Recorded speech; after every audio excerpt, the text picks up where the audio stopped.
Ohm's law के हिसाब से V equals to I R होता है। और अगर हम यहाँ से I की वैल्यू निकालें, ये हो जाएगी V अपॉन R। अगर ये वोल्टेज कांस्टेंट है तो I R के इनवर्स प्रोपोर्शन में है। इसका मतलब अगर रेजिस्टेंस की वैल्यू बढ़ेगी तो सर्किट में फ्लो होने वाली करंट की वैल्यू घट जाएगी, और इसका उल्टा भी सही है, अगर रेजिस्टेंस की वैल्यू कम होगी तो सर्किट में फ्लो होने वाली करंट की वैल्यू बढ़ जाएगी। तो चलो इस बात को एक्सपेरिमेंटली वेरीफाई करते हैं। और ऐसा करने के लिए क्लास 10 साइंस की एक्टिविटी नंबर 11.2 भी तो कहती है।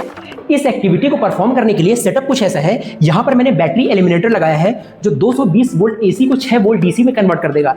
इसके साथ सीरीज में मैंने अमीटर को कनेक्ट किया है, और मान लो कि करंट की वैल्यू कुछ कम आए तो उसको मेजर करने के लिए सीरीज में मैंने मिली अमीटर को कनेक्ट किया है।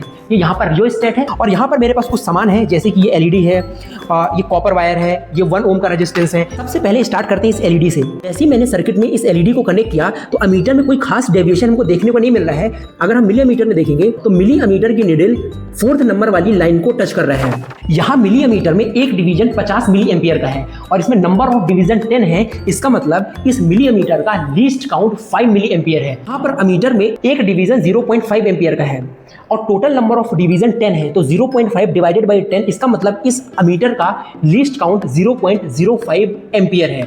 अब यहाँ पर मेरे पास 1 ओम का रेजिस्टेंस है, उसको हम सर्किट में कनेक्ट करते हैं, तब आप देख सकते हैं कि अमीटर की निडल 6th वाले डिवीजन को टच कर रही है। और LED वाली केस में यहाँ पर कोई डिफ्लेक्शन नहीं था, इसका मतलब LED का रेजिस्टेंस ज्यादा है। पर जैसे ही 1 ओम का रेजिस्टेंस हमने लगाया तो मीटर में हमको डिफ्लेक्शन देखने को मिल रहा है। अब सर्किट में इस कॉपर वायर को कनेक्ट करते हैं।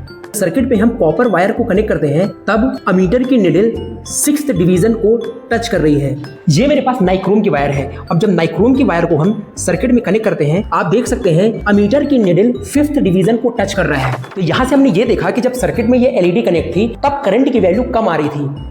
इसका मतलब इसका रेजिस्टेंस ज्यादा था। जैसे ही हमने 1 ओम का रेजिस्टेंस कनेक्ट किया तो फ्लो होने वाली करंट की वैल्यू बढ़ गई। इस एक्टिविटी से ये बात क्लियर है, रेजिस्टेंस ज्यादा है तो सर्किट में फ्लो होने वाली करंट की वैल्यू कम होगी। इसका मतलब करंट और रेजिस्टेंस एक दूसरे के इनवर्सली प्रोपोर्शन में है।